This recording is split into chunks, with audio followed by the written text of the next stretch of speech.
ইটু মারামারি করি কেমবারে ইটু বেতে লাগে না তারপরে গুন্ডা গুন্ডা কথা করছেন আমার গুন্ডা ফেভারিট একটা গুন্ডা ছিল লোকেন ওর নাম কি যেন চোখ লাটা লাটা ডিপ জল আসসালামু আলাইকুম সম্মানিত দর্শক, আপনারা বিভিন্ন সময় বিভিন্ন ব্যক্তির এবং বিখ্যাত ব্যক্তিদের সাক্ষাৎকার শুনছেন।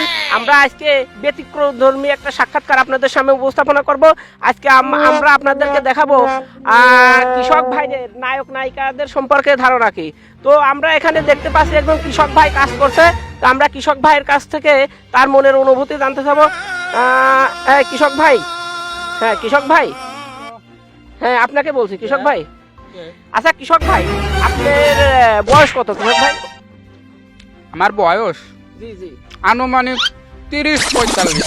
আচ্ছা কৃষক ভাই, আপনি তো ছোট বয়সে, যখন আপনার বয়স 10 থেকে 15 বছর ছিল বা তার চেয়েও কম ছিল, সেই সময় তো মুভি দেখছেন। মুভি সেটা আবার কি?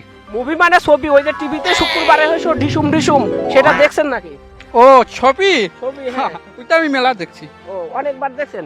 আচ্ছা কৃষক ভাই, আপনারা আগে ছবি কিভাবে দেখতেন? ছবি ধরেন যে দেখছি আমাদের অনেক কষ্ট হইতো।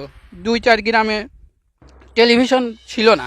আপনার বাসায় টেলিভিশন ছিল কৃষক ভাই? না না না, তখন টেলিভিশন 2-4 গ্রামের মধ্যেই একটা পাওয়া যায়। তো আমার বাসায় কোথা থেকে পাওয়া যাবে? এই এখানে একজনের বাড়িতে ছিল, বাহার মাস্টার নাম, ওনার বাড়িতে ছাড়া কোনোখানে টিভি ছিল না। ওই টিভিতে আমরা দেখতাম।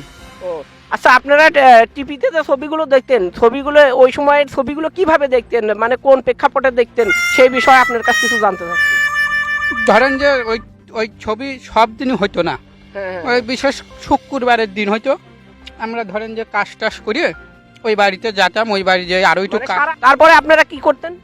তারপরে ওনাদের বাড়িতে কিছু কাজ করে ওনাদের কাছ থেকে পারমিশন নিয়ে ওখানে যেতে হতো। একটা ব্যাটারি ছিল, ব্যাটারিতে চলতো, বিদ্যুৎ ছিল না।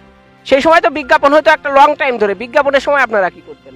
ওই বিজ্ঞাপনের সময় ধরেন যে তার গরু ছাগল হাঁস মুরগি এগুলো বাসন টাসন মাজতাম, ওই একটু কাজ করে দেওয়া লাগতো।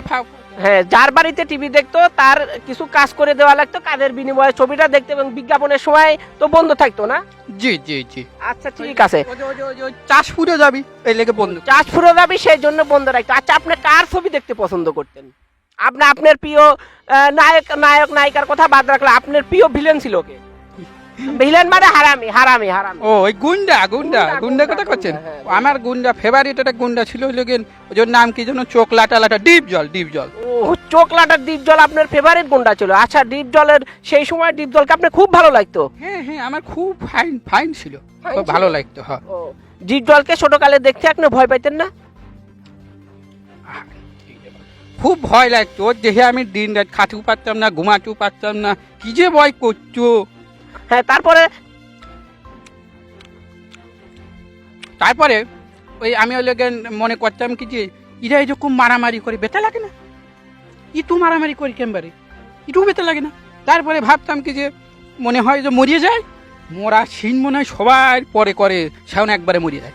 আমার কৃষক ভাই যেটা বলতে চাচ্ছে যে গুন্ডারা যে মারামারি করে এদের ব্যথা লাগে কিনা, আমার কৃষক ভাইয়ের মনে হাজার হাজার প্রশ্ন যাইতো এবং ভাবতো।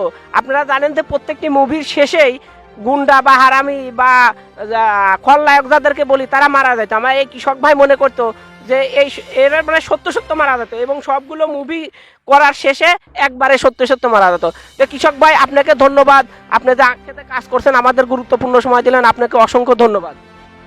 আখেত না তো, এটা হলো যে কি জানো, গম ক্ষেত, গম গম। কৃষক ভাই, আমি আন্তরিকভাবে দুঃখিত, আসলে আমি চিনি না তো। তো আপনাকে ধন্যবাদ। আপনাকেও ধন্যবাদ, অত দূর দূরান্ত থেকে এসেছেন, অসংখ্য ধন্যবাদ। আসসালামু আলাইকুম। সেই সাথে ধন্যবাদ আমাদের দর্শকদেরকে যারা এতক্ষণ আমাদের সঙ্গে ছিলেন।